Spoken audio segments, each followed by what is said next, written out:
नमस्कार। G+ news में आपका स्वागत है।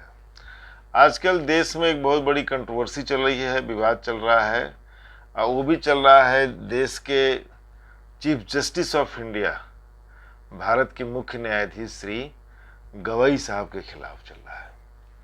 मध्य प्रदेश के खजुराहो में स्थित जावरी मंदिर में विष्णु जी की एक मूर्ति है जिसकी मुंडी सर खंडित हो गई है। कभी किसी आक्रांता ने तोड़ दिया होगा। अब वो मूर्ति को रेस्टोर करने के लिए, दोबारा से उसमें मुंडी लगाने के लिए किसी याचिकाकर्ता ने सुप्रीम कोर्ट में याचिका दायर की कि सरकार उस पर को आदेश दें कि उसको मूर्ति को दोबारा से उसके सिर को लगाया जाए, जो भी खंडित पार्ट है, हिस्सा जो टूटा हुआ है सिर का है शायद। सीजीआई ने ये कहा कि ये आर्कियोलॉजिकल सर्वे ऑफ इंडिया के संरक्षण में है, प्रोटेक्शन में है। तो ये काम आर्कियोलॉजिकल सर्वे ऑफ इंडिया ही कर सकती है, क्योंकि जो प्रोटेक्टेड मॉन्यूमेंट होते हैं, जो आर्कियोलॉजिकल सर्वे ऑफ इंडिया के संरक्षण में जो एरिया होता है, जो बिल्डिंग होती है, जो भी इस तरह के मॉन्यूमेंट्स होते हैं, राष्ट्रीय धरोहर, तो उसमें कोई छेड़छाड़, कोई परिवर्तन, सकारात्मक परिवर्तन हो चाहे नकारात्मक परिवर्तन हो, जो भी करना है वो आर्कियोलॉजिकल सर्वे ऑफ इंडिया करती है, क्योंकि उसको वो वैज्ञानिक तरीकों से परीक्षण करके ही कोई परिवर्तन करते हैं, ताकि किसी भी स्ट्रक्चर का मूल ढांचा बना रहे, मूल ढांचे में कोई परिवर्तन किए बिना ही उस स्ट्रक्चर को सुरक्षित रखा जा सके। तो वो उनका मतलब मुख्य उद्देश्य होता है उसकी मौलिकता को बनाए रखना। संरक्षण के साथ साथ आर्कियोलॉजिकल सर्वे ऑफ इंडिया की कोशिश ये होती है कि जो भी स्ट्रक्चर्स हैं, ढांचे हैं, पुराने धरोहर घोषित किया गया जिनको, उनकी मौलिकता में कोई परिवर्तन ना आए। ऐसा कुछ वो उसको सुधारने के चक्कर में कहीं मौलिकता खो ना जाए, इसका वो ध्यान रखते हैं। इसलिए आमतौर पे सरकारें भी उसमें कोई हस्तक्षेप नहीं करती कि उन्हें क्या करना है क्या नहीं करना है। मतलब कि वो अपना काम जानते हैं कि उन्हें क्या करना चाहिए क्या नहीं करना चाहिए। अब सीजीआई ने कहा कि ये चूंकि मॉन्यूमेंट है, राष्ट्रीय धरोहर है, वो आर्कियोलॉजिकल सर्वे ऑफ इंडिया के संरक्षण में है, तो इसमें कोर्ट कुछ नहीं कर सकती है। फिर बहुत लाइट नोट में उन्होंने कहा कि ईश्वर है तो ईश्वर देखेंगे उसको। सच्चाई तो यह है कि जितने भी देश में, अब इसको देखिए, छोटी सी बात को बहुत बड़ा बतंगड़ बना दिया गया कि 100 करोड़ हिंदुओं का अपमान है। 100 करोड़ हिंदू में कितने लोग अपने को हिंदू मानते हैं? पहले तो यही पूछा जाना चाहिए कि मुश्किल से समाज के 3 से 5% लोग ही सारे हिंदुओं का उन्होंने ठेका ले रखा है। इनके पास कोई सर्वे रिपोर्ट है, इनके पास कोई जनमत संग्रह है कि कोई घटना घटेगी तो कहेंगे कि सारे हिंदुओं का अपमान है। कैसे मालूम इनको सारे हिंदुओं का अपमान हो गया, सारे हिंदुओं की भावनाओं को ठेस पहुंची? कितने हिंदू मंदिर जाते हैं? 25% आबादी को तो मंदिर जाने की इजाजत नहीं है, आपने नहीं दिया है। बाकी जो बचे हुए लोग हैं 60-65%, उनमें बहुत सारे लोग अब नहीं जाते मंदिर, या अपने मोहल्ले में जाते हैं। और वैज्ञानिक, मैंने खुद करा हुआ है कि हमारे चैनल का उद्देश्य है वैज्ञानिक सोच को बढ़ावा देना, तर्क को बढ़ावा देना और अंधविश्वास के विरुद्ध लड़ना, समाज में व्याप्त अंधविश्वास के खिलाफ लड़ना, विज्ञान की तरफ सामाजिक सोच को ले जाना इस चैनल का उद्देश्य है और सभी का है। आज दुनिया के तमाम वो देश आप देखिए जिन्होंने विज्ञान का रास्ता चुना वो आगे हैं, वो तरक्की कर रहे हैं, और जिन्होंने धर्म का रास्ता चुना, जिन्होंने अंधविश्वास का रास्ता चुना, वो पीछे हो गए। तमाम उदाहरण हैं, आप देख सकते हैं। अब बात सही है कि आप एक तरफ मूर्ति पूजक, जो समाज में सच्चाई ये है कि 3 से 5% लोग हैं, एक जात विशेष के लोग हैं, उन्हें हर बात में उनकी भावना आहत हो जाती है क्योंकि उनकी दुकान उसी से चलती है। हिंदुओं की भावना आहत नहीं होती है। हिंदू कितने हैं ये जो वहां पे जाते हैं? 25% को तो पूजा करने की इजाजत नहीं है। तो अब माना जाए तो भाई मूर्ति में भगवान है, ईश्वर है, मूर्ति पूजक यही कहते हैं जिनकी भावनाएं कह रहे हैं आहत हो गई। तो मूर्ति में भगवान है, तो जब मूर्ति में भगवान है, ऑलमाइटी गॉड है, तो मूर्ति खंडित कैसे हो गई? मूर्ति टूट कैसे गई? उसको तो नहीं टूटना चाहिए था ना। दुनिया किसी ताकत उसको नहीं तोड़ सकती अगर उसमें ईश्वर है तो। अगर आप वाकई ईश्वर में विश्वास रखते हैं, आप अगर ईश्वर में, ऑलमाइटी गॉड में वाकई आपको भरोसा है, विश्वास है, तो फिर आप ये कैसे कह सकते हैं कि मूर्ति खंडित हो गई? तो मूर्ति में अगर ईश्वर है तो मूर्ति खंडित कभी हो नहीं सकती ना। दुनिया की कोई ताकत उसको खंडित कर सकती है। दूसरी बात, अगर खंडित हो भी गई, यदि मूर्ति में ईश्वर है तो अपनी शक्ति से उसको ठीक कर देंगे।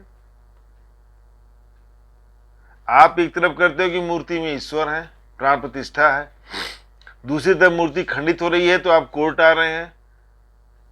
मूर्ति या ईश्वर को इंसानों की जरूरत क्यों होगी? ईश्वर तो ऑलमाइटी गॉड है ना, जिसने इस पूरे ब्रह्मांड का निर्माण किया। वो अपनी मूर्ति का निर्माण नहीं कर सकता, वो निर्माण भी नहीं करना है, जोड़ देना है। वो तो ऐसे चुटकी बजाएंगे और मूर्ति बन जाएगी। तो उन्हें आप जैसे या हम जैसे इंसानों की जरूरत नहीं है। आपका ये दावा स्वयं खोखला है कि आप भगवान की मदद कर रहे हैं। अरे भगवान, दुनिया ब्रह्मांड की रचना जिसने की, उसकी मदद आप कर रहे हैं, वो भी कोर्ट में एक याचिका दायर करके। एक तरफ आप कह रहे हैं कि ईश्वर सबसे शक्तिशाली है, ईश्वर मूर्ति में विद्यमान है, दूसरी तरफ आप कह रहे हैं कि ईश्वर की मूर्ति टूट गई है, उसको रेस्टोर करने की जरूरत है, उसको बनाने की जरूरत है। तो भगवान का तो आप छोड़ दो ना, भगवान की चीज है। भगवान, आप खुद भगवान की शक्ति को नहीं मान रहे हो। जब आप ये कह रहे हैं कि मूर्ति को दोबारा से ठीक करने की जरूरत है, उसको पुनर्स्थापित करने की जरूरत है, उनका सर उसमें बनाने की जरूरत है, तो आप खुद ही भगवान के सत्ता को चैलेंज कर रहे हैं। आप खुद इस तरह से बोल करके ये बताने की कोशिश कर रहे हैं कि मूर्ति में कोई ईश्वर की शक्ति नहीं है। आपको खुद भरोसा नहीं है भगवान पर। अगर ईश्वर में आपको, ईश्वर की शक्ति में आपको भरोसा है तो ईश्वर स्वयं ठीक कर लेंगे। उनको हमारे जैसे तुच्छ लोगों की जरूरत नहीं है। हम इंसानों की जरूरत ईश्वर को क्यों होगी? ये छोटी समझने की बात है। और सीजीआई को गालियां दी जा रही हैं। कहीं पर सीजीआई ने कहा कि वो झोपड़ी से निकल करके आए और आज इस इतने बड़े पद पर पहुंचे शिक्षा के माध्यम से। अब उस पर उनको ट्रोल किया जा रहा है कि सीजीआई के उनके पिताजी एमएलए थे, फिर बाद में वो कई राज्यों के राज्यपाल रहे, ये रहे वो रहे। सोचने वाली बात है, जो काम हो गया उठते। सोचने वाली बात है कि सन 60 में सीजीआई का जन्म हुआ और सन 64 में उनके पिताजी एमएलए बने। सीजीआई साहब दलित परिवार से आते हैं। तो जब उस टाइम पर सन 64 में वो एमएलए बने, तो जाहिर सी बात है सन 60 में सीजीआई साहब की पैदाइश हुई। तो उस टाइम पर दलित झोपड़ियों में ही रहा करते थे, आज भी हैं। तब की बात तो छोड़ दीजिए, सन 60 के दशक में झोपड़ी में ही सीजीआई की पैदाइश हुई होगी। लोग इस छोटी सी बात को नहीं समझने को तैयार हैं। वो एमएलए बने उनके पिताजी सन 64 में। तो एमएलए बनने पर उस टाइम पर सैलरी कितनी रही होगी? अगर उसको चेक किया जाए अगर, तो मुश्किल से मेरे ख्याल से 10-20 रुपए, 30 रुपए या 50 रुपए सैलरी रही होगी। आज की डेट में जब आज 2.5-3 लाख सैलरी है, अगर एक एमएलए ईमानदार है तो अपना घर नहीं बना पाएगा। आज की स्थिति है। कई ऐसे नेता आज भी हैं और कितने रहे हैं कि जिनका अपना घर कभी था ही नहीं। एक उत्तर प्रदेश से आते थे जनेश्वर मिश्रा, कई बार सांसद और मंत्री रहे, लेकिन मिश्रा समाजवादी थे। मिश्रा जी किराए के मकान में ही मरे। वो, उनके पास अपना घर नहीं था, इलाहाबाद में रहते थे वो। तो सन 60 के दशक में झोपड़ी नहीं रही होगी तो और क्या रहा होगा? एक दलित कोई व्यक्ति अगर एमएलए बनता है तो झोपड़ी ही तो रही होगी उसके पास। कहाँ से घर आ जाएगा? एमएलए बने होंगे, उनको सरकारी आवास मिला होगा, राज्यपाल बने, उनको सरकारी आवास मिला होगा, लेकिन तब भी निजी घर उनका झोपड़ी ही रहा होगा। जो उनका निजी आवास होगा, जहां उनके परिवार के अन्य लोग रहते रहे होंगे, वो झोपड़ियों में ही रहते रहे होंगे, उनके रिश्तेदार भी झोपड़ियों में ही रहते रहे होंगे। एमएलए बनते ही ऐसा थोड़ी हो गया कि बिल्डिंग में और बड़ी बड़ी बिल्डिंगें खड़ी कर ली और बिल्डिंग महलों में रहने लगे। सरकारी आवास उनको जरूर मिला होगा, लेकिन रहे तो वो उनका परिवार तो झोपड़ी में ही रहेगा होगा ना, उनकी अपना जो निजी आवास झोपड़ी ही रहा होगा। सीजीआई को ये जरूर बेनिफिट मिला कि भाई एमएलए के, उनके पिता एमएलए बन गया, राज्यपाल बने, तो उनको लाभ ये मिला कि वो उच्च शिक्षित हो पाए, उन्होंने उच्च शिक्षा हासिल की और उसी की बदौलत वो जज बने और चीफ जस्टिस बने। तो उच्च शिक्षा प्राप्त करने का अवसर जरूर उनको मिला होगा अपने पिता के पदों के माध्यम से, क्योंकि वो एमएलए बने, फिर गवर्नर बने, तो चार पैसे आने से, आर्थिक स्थिति सुदृढ़ होने से, बेटर होने से उसका लाभ जरूर मिला है उन्होंने। हालांकि कहा जा सकता है भाई कि उनके साथ के या उनके गांव के या उनके कम्युनिटी के या उनके रिश्तेदार तमाम बच्चे उनके साथ के रहे होंगे जो इस तरह से उच्च शिक्षा नहीं प्राप्त कर पाए होंगे या उच्च शिक्षित नहीं हो पाए होंगे अपनी परिवार की स्थितियों को देखते हुए की वजह से, उनकी जो भी फाइनेंशियल कंडीशन रही हो। तो राजनीतिक पदों का लाभ खाली इतना ही हुआ होगा कि सीजीआई साहब को उच्च शिक्षा प्राप्त करने का अवसर मिला, उच्च शिक्षित हुए और इसमें आए, जुडिशरी में आ गए। लेकिन ये कहना कि नहीं वो बहुत अमीर परिवार से थे और झूठ बोल रहे हैं, मैं सोशल मीडिया पे देख रहा था कि विक्टिम कार्ड खेल रहे हैं, ऐसे ये है वो है, मतलब ऐसे अपशब्द जो कि हम यहाँ बोल नहीं सकते हैं। तो सीजीआई को टारगेट किया जा रहा है। सीजीआई को सिर्फ इसलिए टारगेट किया जा रहा है कि वो दलित बिरादरी से आते हैं। समाज में एक ऐसा तबका है जो सारे बड़े पदों पे सिर्फ अपना अधिकार समझता है, उसको लगता है कि उसी का यह जन्म सिद्ध अधिकार है कि किसी पद पर बैठे। बाकी लोग तो मतलब कि जबरदस्ती के ऑक्यूपेंट्स हैं, वो उन्हें वहां नहीं होना चाहिए। अब बिना मतलब की कंट्रोवर्सी देश में खड़ा कर रहे हैं, सीबीआई को अपशब्द बोला जा रहा है, गंदे गंदे शब्दों का इस्तेमाल किया जा रहा है सीजीआई के खिलाफ, सुप्रीम कोर्ट के खिलाफ, उन पर महाभियोग चलाने की बात की जा रही है। अरे क्या उन्होंने ऐसा कह दिया? आप ही सिद्ध करो ना कोर्ट में कि मूर्ति में भगवान है।